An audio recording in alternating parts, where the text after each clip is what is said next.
Hello and welcome back to the Rugby Pod. I'm Andy Ryan, Big Jim and Goodey are with me as usual. It's that time of year where we'll be looking ahead to the autumn internationals and we'll be taking a close look back at all the Premiership action as always, including a hell of a shock down at Sandy Park. We will be getting the lowdown on that game by London Irish and Wallabies scrum-half Nick Phipps. So settle back, enjoy, and make sure you're subscribed on Spotify. How's your week been, lads? Andrew, boats and jet skis. You're on jet ski today, weren't you? I've been trying to ring in. Why can't I get hold of you, dudes? Mate, Dubai's difficult. We're still in Dubai, nearly at the end of our second week, which has been very nice. It's weird. Like everything's blocked here. So WhatsApp calling, FaceTime, loads of stuff is blocked. So I've got to get a VPN, but VPNs are illegal, and you don't want to break the law in Dubai because apparently you get your hand chopped off if you drop a bit of litter. So hands. Yeah, or hands. So mate, it's great. We've been out on the jet skis. We've just living our best life, Jim. But I keep seeing a lot of people whacking up photos. You see a lot of women on the beach taking half an hour to take selfies and all this stuff, trying to get the sunlight, trying to get the sunset, trying to get their best body position, get the kids in. My kids don't want to look at any pictures. How hard is it getting your twins to look at pictures so you can try and take a decent family photo? Impossible. And I read something online, I can't remember who put it out there on social media, but people that live their best life don't put it on social media. People that want to think they're living their best life whack it all over social media. So I've only put a couple of things up, which was basically eating in Nobu, but we're having a hell of a time, James. Andrew, who the hell do you think you are? Do you think you're Drake or something? I don't know. Well, no, who's Drake? Well, Drake's the musician who wrote it on one of his lyrics or sang it on one of his lyrics. Look at me, I don't even know what I'm talking about. Something about taking pictures on Instagram. Anyway, more importantly to your question, if you're in Dubai, right, and say that you get caught VPN in it or whatever, and they said, right, we're going to chop your hand or your leg off, you choose. Which one would you go for? Oh, it's difficult, really. Which hand? Well, which leg? You've got gout in both of them, so I'd say just take both of them, would you not? No, my left leg's all right now. After the knee operation I had a few years back, the pins and plates. My ankle is recovering. That's my right ankle. And I'm just, I'm struggling. Walking around the pool, having a limp. Some bloke did actually come up to me and said, mate, how's the leg? I've seen you limping around the pool a bit. I said, I've had a couple of pins and plates and, to be honest, 11 pins in my ankle, 2 plates. He's like, you sure? And he actually said to me, he goes, mate, you sure it's not gout? I'm like, mate, that's fucking swelling, mate. That's the plate sticking out. It's the colour of it. It's not necessarily the sweat, it's the colour that frightens me. So you've answered your own question. So basically you chop the leg off with the screws and the plates and... Yeah, I'd get rid of my right leg that's kicked about 5,000 points, Jim. Yeah, that's got to go. What would you take? It off. What would I take? Oh gosh, I mean, it'd have to be my feet, my leg, because my feet are absolutely hanging. If you saw my left foot, you think we've chatted about it before. It looks like I've got gangrene in my toes. Tell the scrums that. All 4 plus the toenail are falling off. They're hanging off every time. They're yellow. They're green. I mean, hey, if it's Paul Scholes, he'd probably eat it. But that's what I'm saying. So Beck doesn't do a Paul Scholes on you then and give you a chew of the old toenails, does she? No, I don't know what's going on there with Scholesy. That's just wrong, isn't it? It'd be the left foot. But hell of a week, lads. Hell of a week for me. Go on. Nothing. Absolutely nothing. Well, things are opening up in Wales next Wednesday, the 3rd of November. We are back. It's our comeback. We're going to be at the Depot in Cardiff, and we're going to be joined by Springboks legend and former captain Bobby Skinstad. He'll be our special guest for the evening. You can get your tickets still. There's still a few available on Eventbrite. It's just 20 quid, and you get a free pint of Coors with that as well. And the Autumn Internationals, they do kick off this weekend, don't they? Oh, the big one. Scotland Tonga, is that where you want to go? Go on. Tell me about that one, Jim. What are you expecting from Scotland against Tonga? A win. You hope. I'll tell you what, I mean, I don't even know. See, you put a little seed a doubt in my mind there, Andrew. It's not. Scotland should beat Tonga, who are not at full complement for whatever reasons. We know the politics, and obviously there's some COVID issues as well to get through. Scotland, you like to think off winning the Six Nations that we're going to beat Tonga. We effectively we beat England and France in 2 hard games, so we effectively won it. So let's not forget what it looked like for Scotland before. Obviously, the summer tour didn't go ahead. Well, not obviously, because not everyone on here is a Scotland fan. Arguably half of our million listeners are. So they missed the summer tour because of the COVID situation. So it'd be good to see them play. We're not going to have England and French. Basically, we've not got Finn Russell, is what I'm saying. If people are asking, we've not got Finn until the games against. No Chris Harris. No Adam Hastings. And they're probably the headline ones, really. No Matt Scott. Matt Scott, Hoggy. Actually, what am I saying? Headline ones. We're missing our captain. We're missing our skip. Actually, we could Tonga struggle. Are winning. We could struggle. Hopefully not. But as we know, no disrespect to Tonga, Scotland have got some huge games against Australia, South Africa, and one game which I think could be the toughest of the lot because of the way that the games fall. The fact that we've got the two perceived biggest games in South Africa and Australia, Japan. The last game, and we all know what happened 2 years ago in Japan at the World Cup. Japan pulled the pants down. We saw some ginger gabs. We saw a lot of Scottish heartache.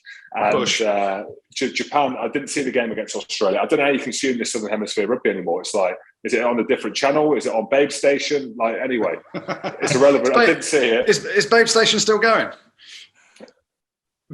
I don't know.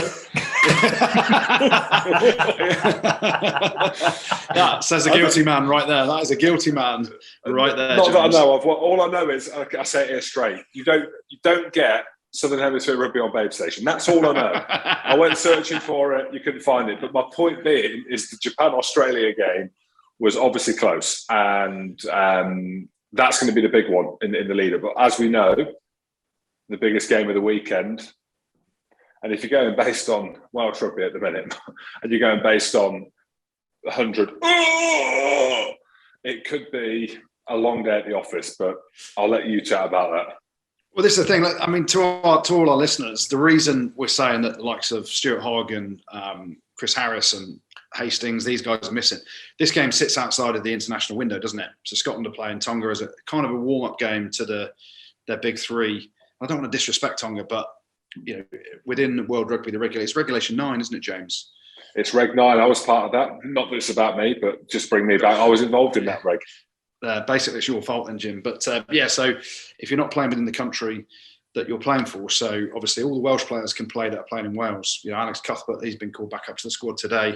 But there's a lot of Welsh guys going to be missing as well. The likes of Dan Biggar, Lewis Rees-Summit, Toby Faletau. And then they've got a few injuries on top of that. So, this first round, I mean, poor Wales, they're playing New Zealand, who have just put 160 points on the USA. I mean, let's call it 200. And they're missing a hell of a lot of boys, aren't they? But I still think they've got a half-decent team, Wales, but they've got, if they keep it under 50, Shane Williams reckons they could lose by 50. If Wales keep it under 50, it's a success. Andrew, we've got to be very careful here. We're in Wales next week. Oh, shit, yeah, Wales are going to win. Wales are going to win. I'm a quarter Welsh as well, lads. So, just welcome me in with open arms and loads of Guinness and black. One thing about open arms is the Welsh stadium, the Principality, is going to be absolutely buzzing for this game because anytime the All Blacks are in town, it's commercially, but from a fan's point of view with a hacker and everything like that, and you've got the best rugby players on display, it's going to be a great occasion. So let's see how I've brought it back to the people. So once you've been there, you've had your pants pulled down. Wednesday, we've got a live show, and come and talk to me and Goodey, and we'll basically tell you that it wasn't like that. And if you would have played for Scotland back in 2010, that's getting your pants pulled down with Phil Godwin at 10. That's properly getting your pants pulled down. Well, with the autumn internationals back, so too is the old favourite, the Guinness Pint Predictor. Goodey kept up his form during the Six Nations last year, finishing 354th in the Rugby Pod League. Oh, that's great. 300 and what? Versus, mate, 354th, mate, out of a million. That's not bad, is it? Versus Jim's. Well, it's not great. It's not great. Jim, can you remember where you came? Well, if I'm not in the top 10, then what's the point in doing it? 1,896. Oh, the expert. Well, that's 2 in a row for Goodey. So let's get your predictions in, lads. Winner and margin. Let's start with Scotland v Tonga. I'll start here because I'm a Scottish legend. My Uncle Hamish said. I'm going to go 30 points to 18 in favour of Scotland. Really? 30 points to 18? What, do you think it's going to be more? Mate, if Scotland win 30 points to 18, I'm disappointed for Scotland. Tonga are missing loads of boys. I'm going to go Scotland 40, Tonga 10. Much bigger margin, James. Come on, Scotland. Okay, well, that's just me just trying to keep the people interested in the game. Okay. You're saying it's not a very interesting game then? I'm saying it could be 50, but I didn't want to say it. I didn't want to say it at the start. Wales, New Zealand, you guys are thinking Wales are going to get pumped, or what do you actually, when it comes down to it? Yeah, I mean, you look at it, the Welsh team's not been announced yet, but they've still got some quality there. Alan Wynne, I mean, I can see him just dominating a... Why are you shaking your head when you say it? Why are you shaking your head? I don't know. I didn't mean to shake my head. Sorry, Alan Wynne-Jones. Yeah, I mean, yeah, they're missing a few, but their backline, John Fox-Davis is back, looking fit. Playing well as well. Yeah, Josh Adams, Willis Halaholo. All right, score predictions then, lads. 47 points to 13. It's not a bad shout. I'm going to go a bit Wales. more though. To Wales. Yeah, I'm going to go 52-10 to Wales. No, to New Zealand. 52-10. Richie Mwanga, talk to me about that Soul Glow hairdo. I mean, it's just lovely, isn't it? I want to touch it. New Zealanders are pretty unique for their shit haircuts, aren't they? Yes, you are, Andy Rowe. And also eating cat food and being weird. Yeah, there's a lot of mullets floating around. A lot of mullets. When you're that good, you can. When you're that good, literally, it doesn't matter, does it? Nah. Like, it's one of them. If you're getting absolutely hammered, like the USA team, and you're laughing at the acca or you're smiling, you just need to stand there. You cannot have anything but a 2 at the side and a trim on top when you're USA. If you've got anything that resembles a mullet or a moustache or a goatee or anything, it's bad enough getting 100 points for you. You can't look like that. And I say that from experience. We played against the All Blacks, and for the first time ever, I did my bit for charity for Movember. I had the best handlebar you've ever seen. I'm telling you now, in slow motion, when you're trying to track down Dan Carter and it's up on the big screen, you've got a big, massive handlebar. It does not look good, and it is not. Oh, hold on, can we just backtrack? Track down Dan Carter. That sounds like he's made a break and you are going after him and you're winning that battle. Like that's basically saying that you've got more wheels than Dan Carter and you tracked him back, you tackled him, and you were the hero. Andrew, for the millions, did I send you the screenshot of my messaging and him messaging me back, DC? Yeah, but a message on Instagram isn't talking about the wheels that you tracked him back. Did he say I tackled him? Did he say I tackled him? No, I don't think he did. Not in that. Not in the instance. Not in the instant. He did actually. To be fair, he did say you tackled him, but I think that's when he had no other options and just thought he'd run over you. So he probably it was very true. It was a soak up tackle again, wasn't it, Jim? Probably. So ask me again. Did I tackle him that time? Did you? Yeah, that time you tackled him, but did you track him back and pick him up and clean him out and all the things that you think you... No, there we go. No, he went under the post. Yeah, anyway. Make sure you get involved and join our league on the Match Pint app to win loads of free pints for you and your mates. Just use the code RugbyPod. And the lads will be doing a live Q&A on YouTube this Thursday evening at 6:30 p.m. to answer all your questions live ahead of the November internationals. So make sure you're following us on YouTube as well. Should we get into the Premiership action now then? Goodey, what happened, mate? Where do we start? Wasps, Saracens. Yeah, I mean, you're comparing a Wasp team with 20 players missing effectively, loads of changes, like loanees coming in, short-term signings coming in, and it was basically a backs to the wall selection of we know we're going to Saracens, and it's a bit of a shame, really, isn't it? Because I blame you, Jim Hamilton, for this result, because if you think back to it, I'm pretty sure the last time Saracens played Wasps was when Wasps put 50 points on them at the Ricoh Arena, and you laughed about it. You're at the Ricoh Arena in your Wasps jersey, absolutely loving life, and it's a bit of payback because it was the strongest Saracens team possible, wasn't it? You got the likes of Billy and Mako who are raging because they're not being picked by Eddie Jones.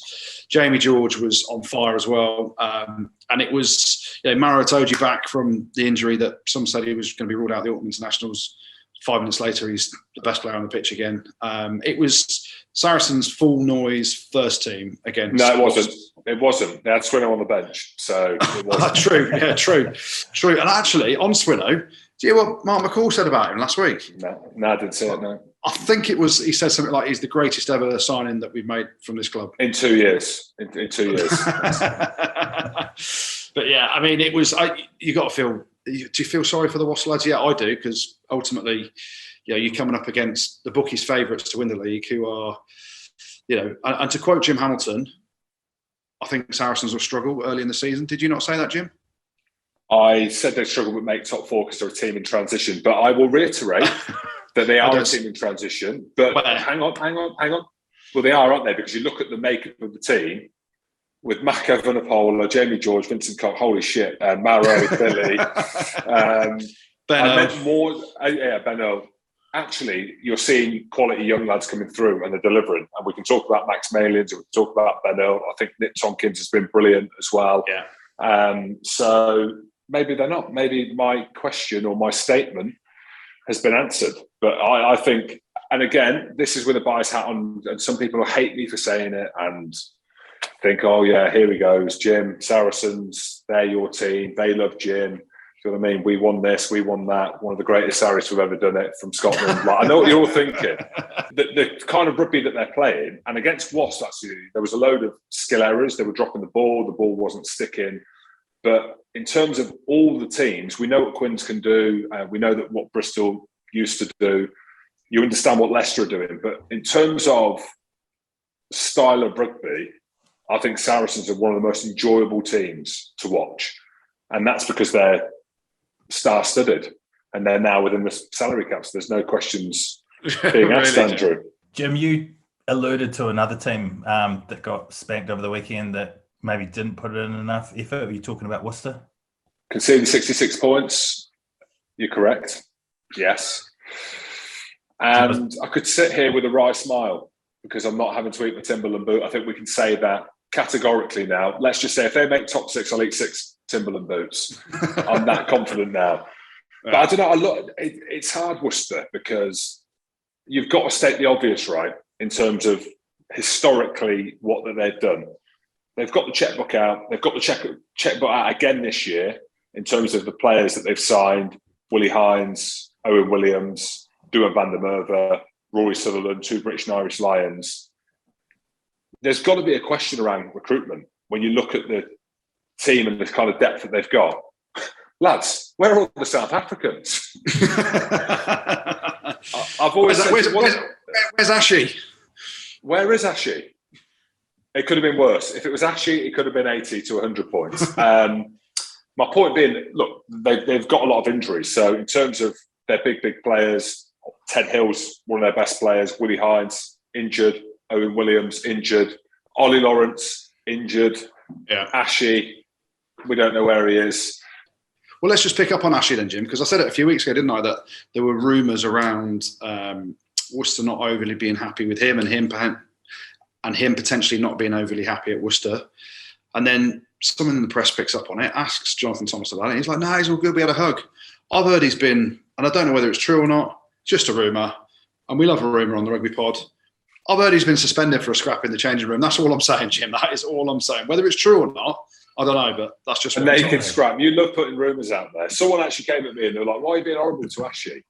Chris Ashton used to come in every single day and say, you make me sick. You make me feel sick. You look like a bus mattress and a bin bag full of sick. That's what he used to say every single day. So who's being horrible? Is that the case? If it is, hand on heart, if that is true, I actually feel bad for Ashley because of the place that he's in his career now. Like, where do you go? I'm not being horrible to Worcester. Where do you go from Worcester? Pau? Agen? Where do you go? He scored a lot of tries in France, didn't he? But when he was at Toulon, I don't know. It's tough. He's had some injury issues. I know that. And he's a man that wears his heart on his sleeve. He's not scared to say what he thinks. And I think from what I gather, someone said something, someone's had a pop back. And it might be all blown out of proportion. But yeah, I mean, the fact that Worcester were asked about where is Chris Ashton before the game, and Jonathan Thomas said, oh, I'm only here to talk about the players that are available, not the ones that aren't available. He didn't mention injury. So yeah, there's obviously something there, and it's difficult for Ashley. It's difficult for the club. I presume they're going to part ways at some point. Gloucester are 4 games unbeaten now, aren't they, Jim? Surprised by that? I am a little bit surprised because Andrew, who's meant to be the oracle, had them down as bottom of the table, and that has spurred them on. Apparently, it's up all around the changing rooms. Andy Good said this, Andy Good said that. You're welcome. Jim's Wolfpack at the stadium. Let's prove these guys wrong. Naturally, I've got a soft spot for Gloucester. My best mate, Ray Bozarn, is a team manager. I've got a lot of mates in that area, and I thought it was going to be a tough season for them. Goodey thought they were going to finish bottom. I didn't think it was going to be that bad. But actually, when you look at what George Skivington has done, it's probably similar to what Borthwick's done at Leicester. He stripped it all back. They've gone back to the forwards because that is historically what Gloucester fans have liked.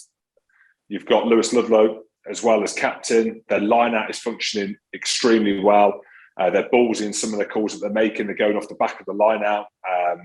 Jack Singleton and the way that the pack's working for Gloucester is doing really well around the line-out. They've got a strong line-out drive. And then outside of that, you've got out-and-out gas, whatever back three they decide to put out. Then you put a couple of tough buggers in the mixer, obviously guys like Harris and Atkinson and these types of players. And actually, you've got a framework to be able to work with. So I like the way that Gloucester play. Newcastle's try was an opportunist try, really. It was quite lucky. It came off the back of an offload off the back of one of the Gloucester players and they scored. But Gloucester fully deserved, absolutely fully deserves. And the Premiership's better for teams like Gloucester. Look at Leicester, how good they are now. Traditional rugby clubs, Northampton, where the TV figures are big, the stadium figures are big on these types of teams. And on that side of things, I'm happy to see Gloucester. I feel like for once, you can see what they're trying to do. They're settled, and then they can add slowly and grow that squad more and more. Yeah, and I think Newcastle's discipline wasn't great at the weekend. And as you say, when you've got someone like Skibbs as your head coach, director of rugby, whatever you want to call him, your line out and your line out drive are going to be good, aren't they? Because that's what he loved as a player. And that's where, Ben Morgan played exceptionally well as well, back in the team. Well, he did. Ben Morgan, he must be out of contract. 100%. Yeah. They've gone back to type, as Jim said. But their acid test this week is Exeter at home on Friday night, where Exeter have been seriously questioned by Rob Baxter around their mental attitude. So Exeter are coming full beans, aren't they? So that's a real, Gloucester, great, 4 games unbeaten. In those 4 games, what they've done, they've beaten Worcester, they've beaten Sale, they drew with Irish, and then they beat Newcastle. So a real test is coming this Friday, and I'm sure they'll be up for it against Exeter. Where'd that loss to London Irish rank, do you think, for Exeter as far as Premiership shocks? For me, I don't think it's the shock of the loss, because even though London Irish, on paper, their results haven't been good, they actually play some really good rugby, and they've got quality players on paper. For me, it's not about the shock of losing that game. It was the manner in which it was. I don't remember seeing Exeter play that bad in terms of as passive as they are. When Exeter have lost games before, they've generally been quite close. Do you know what I mean? Or it's been down to kind of line breaks, or, they're up against top level opposition. In that game there, having watched it and watched the highlights back, I just couldn't believe how passive they were in defence. Yeah. London Irish were made to work hard, and we can talk about London Irish after, but it was just, when you look at it, for London Irish to get 5 points and a bonus point after 50 minutes, that shows you how bad Exeter were, with no disrespect to London Irish, with the quality that Exeter had out in terms of their team sheet. Jim, Rob Baxter's come out and said it himself. He's disappointed with their concentration levels and how switched on they stay in a game. And, they had 62% possession. And you expect that for an Exeter team, because they like to dominate possession. But you've got to credit London Irish's defence. Brad Davis, one of my favourite ever coaches to work under, he's the defence coach. They made 239 tackles in that game, and there were so many physically dominant tackles as well in it. So, on that, Goodey, on the tackle stats, and again, I don't normally hit tackle stats. Have you seen them, or can I just reel some of these off? I've seen it's 239, yeah. Yeah, so out of that, Tom Pearson on debut made 24 tackles. Yeah. Matt Rogerson, 23. Will Goodrick-Clark, who is a loose head prop, made 21 tackles in 65 minutes. Ollie Hoskins as well made 20 tackles in 58 minutes. So without hitting people with stats, if that was Mako Vunipola making that many tackles, we'd be all over him. No, you've got to let it go. You've got to let the Saracens thing go. Yeah, but my point being, like, top end players in terms of profile get the spotlight, and they can do things, and it's like, wow, look at them. You know, you mentioned Brad Davis there as a guy that Goodey, I know that you've obviously spoken to on the rugby pod, and someone that you speak massively high of. You've got to put them stats out there, because Exeter, like, we can say, oh, they didn't play very well or whatever, but for your work rate, for the kind of heartbeat being your loose head and your tight head, to make a combined tackles of 41 and having not played the full game, that shows you the culture they've got on the team, how hard they've had to work, and actually how much they fucking deserve to win. Well, speaking of London Irish's win at Sandy Park, we can have a chat now with the Wallaby scrum-half, Nick Phipps, who joins us. How are you, mate? G'day, boys. How you going? Nick, very good. Good to see you smiling. Let's just get straight to it. We just went through the tackle completion rate of some of your forwards. How much alcohol was consumed on the way home? I mean, 'cause was Will and Ollie Hoskins drinking one for every tackle or not? Well, you know what they say, the best way to ice is from the inside. So the big boys sort of commanded the back table up the back of the bus, and had a few quiet ones to celebrate. It's a good feeling, mate. It was, monkey off the back, to be honest. It's sort of been a long time coming, and we haven't been too far away from sort of a performance like that. And it's nice to just sort of do it on the big stage, especially against such an awesome team like Exeter. Yeah, I was going to say, it's an amazing game. And ultimately, from the inside, it's one of those things, when you're looking from the outside, you're thinking, London Irish have put some brilliant sort of patches together in games where you've come back. I go back to the Sale game when you were behind, you played some unbelievable rugby, and ended up with a draw. But from the outside, people are going, well, they're still losing games. How tough's it been from the inside where you're playing really well in patches but inconsistent in others, and you've got that performance in you just to keep the belief going? Because ultimately, it's been, 210 days since a victory. It's hard to keep that belief going as well, isn't it? Yeah, it is. And it's been tough in the way that, you're really close. Like, we play some great footy in patches the last sort of 5 games. We've been able to string good halves together, but then, mirrored on that is some absolute stinking sort of passages of play and some performances.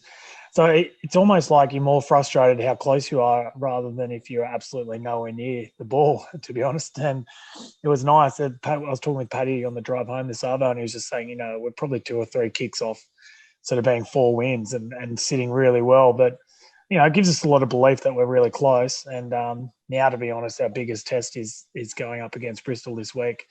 It's all good to have sort of one good win, but to show some consistency as a group is probably our biggest work on sort of the last 2 or 3 years. So, we're really targeting this weekend to make sure that we return back with a vengeance, I guess. It's good to string a few games in a row.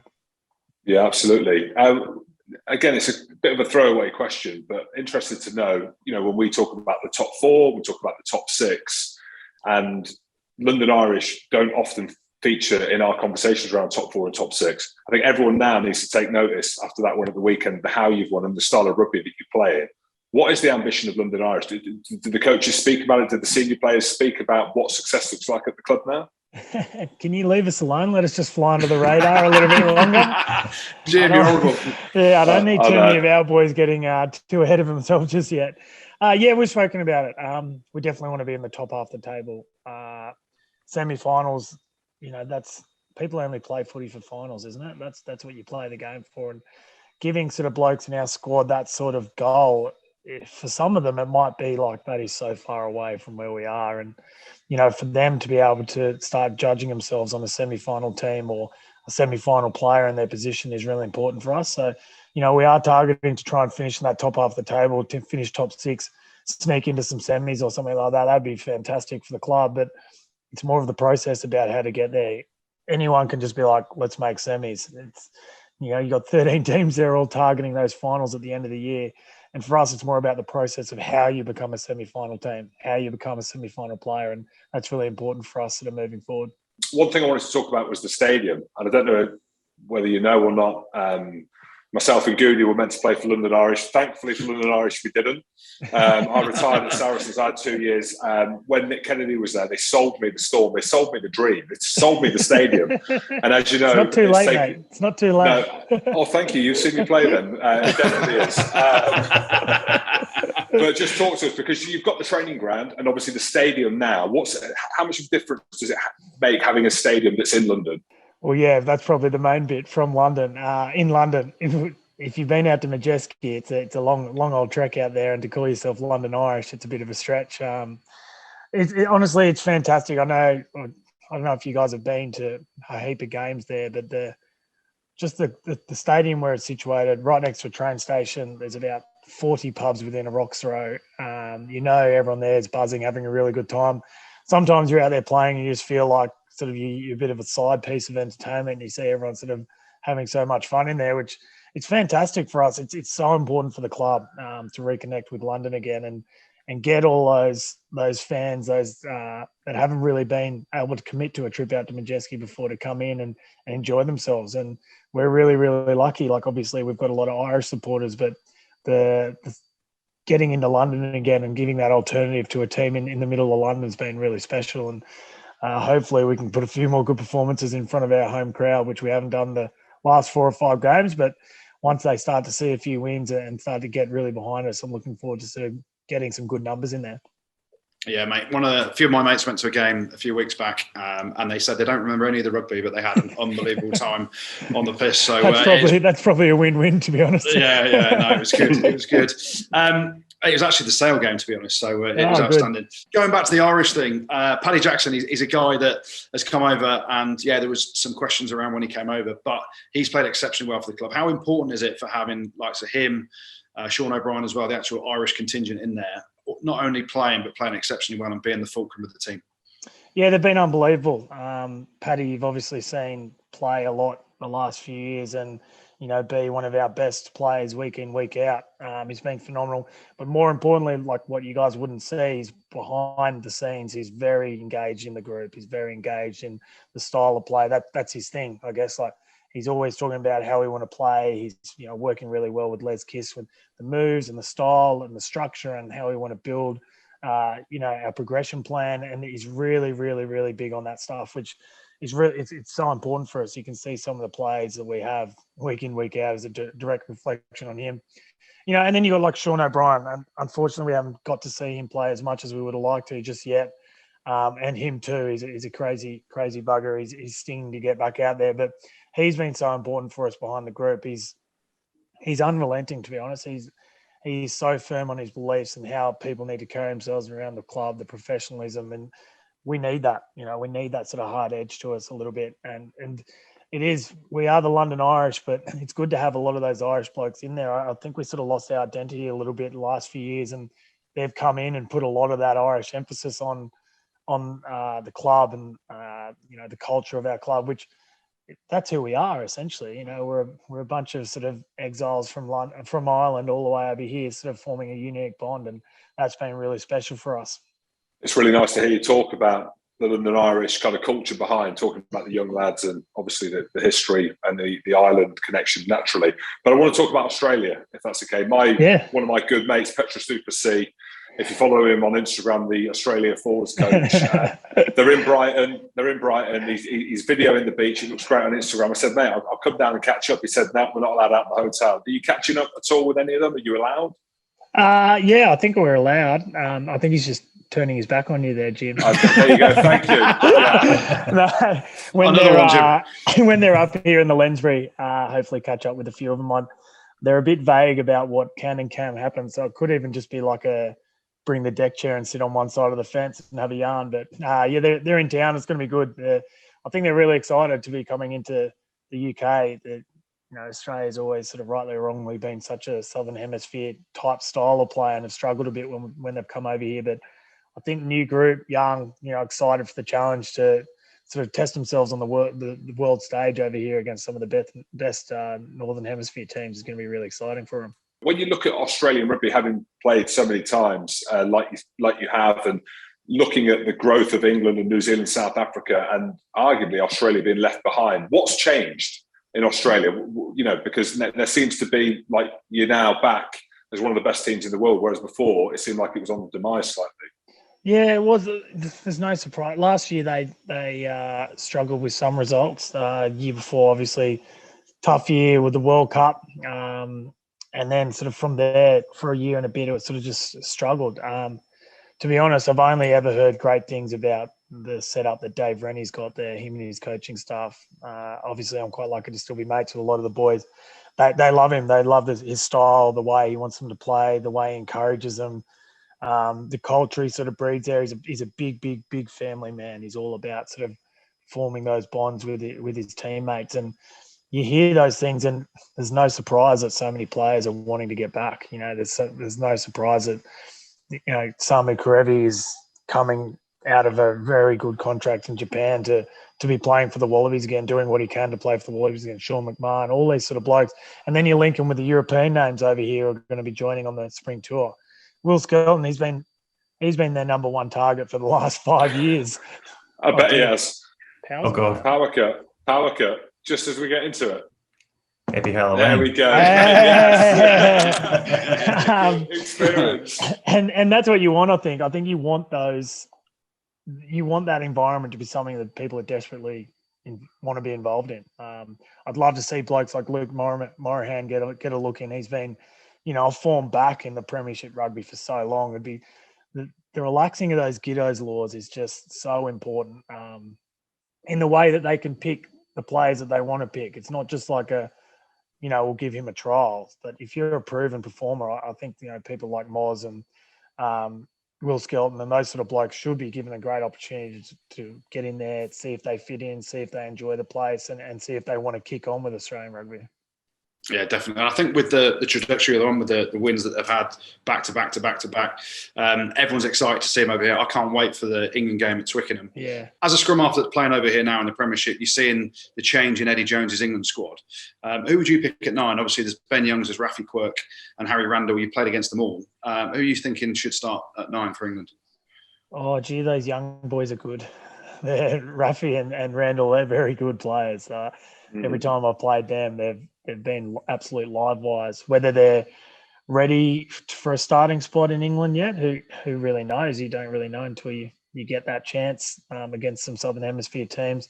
Obviously Ben's the out and out best 9 option they've got, but do they blood those boys off the bench and through that way into some really big test matches? I don't really know, but they snap those young boys coming through, and I forget his name from Saints, the 9 there. Mitchell was good at the weekend. That's the difference though between here and Australia. Like, you got 13 unbelievable 9s playing every week, whereas in Australia we've got 5 teams. So, and out of those 5 teams, 1 or 2 will just be out and out the best. So that competition for spots over here is so interesting to watch. And the thing is, you could pick 1, 2, or even 3 really, really good England teams. It's just about the combinations that he wants. All right, Nick, thank you very much. And Irish have got a big game against Bristol this weekend in Brentford, so make sure you head along if you are around in London. Tickets are available on the London Irish website. Thanks, Nick. Hope to see you again soon. See ya. Yeah, good luck. Cheers, good luck against Bristol as well. Thanks, buddy. Thanks, mate. Bye-bye. Good lad. Yeah. Nice guy. He's one of those 9s, when I've seen him play, I've never ever spoken to him. You see him play, he's gnarly, he's in people's faces, and you see him as a real pest, don't you? And then you actually speak to him, and he's not like that at all. He's a good Aussie bloke, obviously enjoying his time over here. He's bought into the Irish way of things, and it's, nice to have him on. I might actually try and take him for another Q&A in the Autumn Internationals. I need an Aussie. Yeah, there we go. Good. Well, he spoke really well. One thing that I was really impressed with is, off the back of that, you got a snapshot of what it's like at London Irish now. So if you've got guys like him, Paddy Jackson, Sean O'Brien speaking about what makes a good club, and the first point of information on that is the young fellas coming through at the academy. Like, do you know what I mean? Because my idea of London Irish was a load of journeymen come in and that's it, and off they go again. But actually, and again, I've spoken about some of the players that are playing for London Irish now that I didn't think they'd be any good because they're coming over for a paycheck. And they've absolutely delivered. Let's round up the rest of the Premiership action now then. Leicester Sale, what do you make of that game, guys? 6 from 6 from the Tigers? South African War. Yeah, true. It was, wasn't it? I mean, tell the scrums that. Tell the physicality that. Yeah. Fair play again to Leicester. I know that Sale have got a few injuries, but the way that Leicester played, they're adding layers to their game. And I say that in terms of open space. I even saw Jasper Wiese throwing out the back door, set up a try. Absolutely loving the way that Leicester are playing. And, for me, some people say the game wasn't great. I'm a little bit different because I enjoy stop-start. I loved it as a player. Scrums, line-out drives, and I love the way that South Africa played. The kind of brutality and the physicality in the way that Leicester and Sale were naturally going to play. I actually really enjoyed the game. Like I've always said, if you're in down, Worcester. If you're in trouble, Bath. Fill yourself and fill your team with South African players. Because if you want physicality, I think they were born with it. Yeah. And that is what Premiership teams should be looking to do. And Leicester are doing that. And yes, they've got some English players, obviously Genji's captain and what have you. And Sale are doing that. And I enjoyed it. Bath were hammered last week, but was there enough improvement away at Quins to show that they might be able to turn things around? Yeah, 100%. I think it was a final score potentially flattered Quins a little bit. It was 19-17 with about 7 minutes to go, and then they scored 2 tries. But yeah, I mean, Alex Donbrandt again was unbelievable. Ridiculous offload for a try. Joe Marchant, having been called into the England squad, was class. And Marcus Smith, I found a weakness in Marcus Smith's game, boys. I actually have. A curtain in his eye. No, he's got decent hair, so he's always playing with his hair, and the hair flick helps him. He's got a goose step. I found a weakness though. Have a look at his finish. Have a look at he tries to do the swallow dive. It was awful. When he scored, he scored a wicked try. Goes on the outside. He went straight up. It was. He didn't even get off the floor. I think he thought about doing a big one, and then he's like, "Oh no, I've just been picked for England. Eddie won't like it." So he's kind of pulled out of this swallow dive, and he got about an inch off the floor. So I found a weakness in his game. It's only about. I don't believe you. Dive. Yeah, I don't believe you. People have a watch of it. It wasn't the best finish. It was a brilliant finish in terms of the try, but his dive was. No, he needs a bit of work on his dive. What about Marler's tackle? Shocking. Lucky to get away with the yellow. Yeah, I think so. I mean, I think if Esterhazen doesn't touch him, it's a red card because he lands on his head. And he's gone in. It's this one where they sort of go on their knees and just put their shoulder in without really wrapping the arms. So I think yellow was the right call, but he was lucky. And Bath did score a couple of tries when he was in the bin. So Bath, yeah, a lot better. They got their pants properly pulled down last week by Saracens. Orlando Bailey started at 10. They dropped Cipriani. I thought Underhill was great. You know, obviously coming into some form, hopefully for England as well. Algons is carrying. That is a mate. real. I didn't have him down as a ball carrier. Yeah. I think I tweeted it a couple of weeks ago and got about 5 likes, so people didn't agree with me. But yeah, he has improved his ball carrying massively. Well, let's take a look at the URC then, Jim. You were covering Edinburgh's win at Zebra, but it was Ulster's capitulation against Connacht, wasn't it? That was the big result of the weekend. Yeah, I think so. I think the other big result was Ospreys beating Munster, but listening to Stevie Ferris... It was Munster's second team though, mate, but fair play to Ospreys. It was Munster. Munster's Munster. It's like Leinster. Yeah. You know, if they put the fourth team out, it doesn't matter because there's no salary cap in the URC that people think there is. Anyway, the big talking point was Connacht's win against Ulster. They played at the Aviva. I think they thought they were going to sell it out. They obviously didn't. But if you listen to Stevie Ferris, friend of the show, and me, but Stevie Ferris is more of an expert on Irish rugby than me. It's been coming for Ulster. Their performances haven't quite been there. They've stuttered a little bit this season. They were quite lucky in that first game of the season against Glasgow. Glasgow nearly pulled away and won that game. And Connacht, who have been pretty hot and cold this season, it's not just a win, they pull the pants down. Yeah. So the game was played at the Aviva Stadium under the glaring eyes of 5,000 or 6,000. And it's a big win. I tell you what, with the URC, some of the results, it's interesting. It's competitive unless you play Leinster. Well, Dan McFarland, you talk about Ulster. Dan McFarland was absolutely raging Monday after the game. At his own team's performance, because he's berated them. He said, whenever we're favourites, we're shite, basically. And I think that goes in line with what Stevie Ferris said. I think people fancied Ulster to win that pretty comfortably, and then Connacht pull their pants down. Of course, yeah. But I was at Glasgow as well on Friday night. Andrew, my goodness me. One of the greatest commentators who've ever done it, not me, it was me, said that Glasgow were going to win. Really? Well, just because whatever you say is normally wrong, isn't it? You said you said Saracens struggled at the start of the year. They're absolutely banging teams. Oh, my Leinster. All right, well, should we have a break from the rugby chat and play a little game? Guess the go at. We're going to change it up. The this week. evolution. It's going to be Goodey versus Jim in a different way. So, Goodey, Jim, it's your turn to guess the go at. Goodey, you're going to write a go at onto a piece of paper so that we know that it's legit. And Jim is going to question you, and you're going to give him yes/no answers. And 5, 4, 3, 2, 1, go at. Steve Grizovic. No. Peter Unlove. No. Football. No. Rugby. No. Cricket. No. You're going down a sport that I don't know.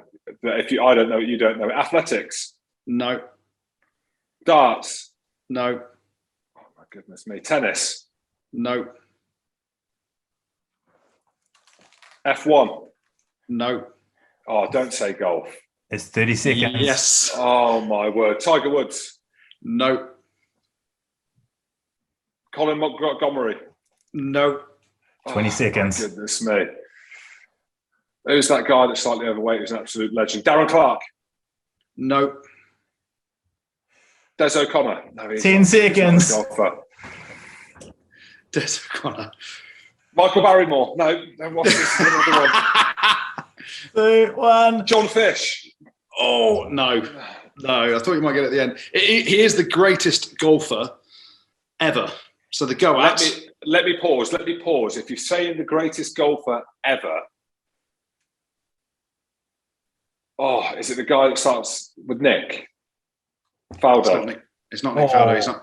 He's not the greatest golfer ever. This is the definition of a go at of a sport. Well, give me a hint. Not that I'm going to get it, but give me a hint. I reckon I know what it is. He's won more majors than anyone else. So if you go in go outs of tennis, you'd go Roger Federer because he's Roger Federer. Yeah, exactly. And he's also current. This guy isn't current. Of course he's not. He's a dinosaur, and he played in the 60s and 70s. But he's the greatest golfer ever. Jim, how many times you phone me? What are you doing? I'm like, mate, I'm on the golf course. I play golf a lot. He's the greatest golfer of all time. Hit me then. Jack Nicklaus. What, the actor?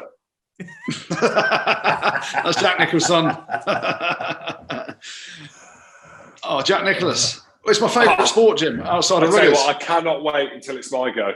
It's a good job I'm into my diving. It's all I'm saying. And my fishing. Tom Daly.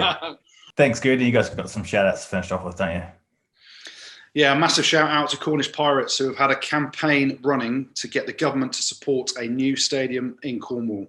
They need all the voices they can get, so please visit www.stadium4, that's the number 4, cornwall.co.uk, and get behind them and show your support, because the men I field, as much as I enjoyed getting abused when I played down there and having a piss with all the fans pre-match, one bloke looked at me and said, "Hello, that's a decent one." I said, "Yeah, thank you very much, we're going to beat you." You need a new stadium, boys. So everyone get behind the Cornish Pirates and their campaign to get the government to support the new stadium in Cornwall. Yeah, so I've got a shout out to the Youngs family. As we know, we spoke about last week, Goodey, that Tiffany is currently battling an illness and Tom's gone back to their home in Norfolk to care for her and be with the family. So a guy called Will, who is one of the strength and conditioners at Leicester, he's starting on November the 1st. He'll be running a half marathon every day for a month. So that's a total of 30 half marathons in 30 days. While he's hoping to raise a significant amount of money for charity of Tiff and Tom's choosing, he also wants to use this challenge to send a message to the Youngs family. And that message is simple. And this is what he says. He says, from the players, the staff, the fans of Leicester, other Premiership teams and the wider rugby community, we're all behind you and we will continue to be. So that message is obviously aired across the rugby family, across the rugby pod, and anyone that listens to this as well. So Tom, Tiff, big shout out to you and your family. If you want to get behind Will, you can follow him on Instagram at locker_31 or go to his GoFundMe page, which is justgiving.com/crowdfunding/Will-Finley LEIC, which is short for Leicester. Thanks, Jim. Thanks, Goodey. Thanks, producer Tristan. And thank you very much for listening. Don't forget to check us out on YouTube and make sure you've subscribed on Spotify. Rugby Spod. Got a pod.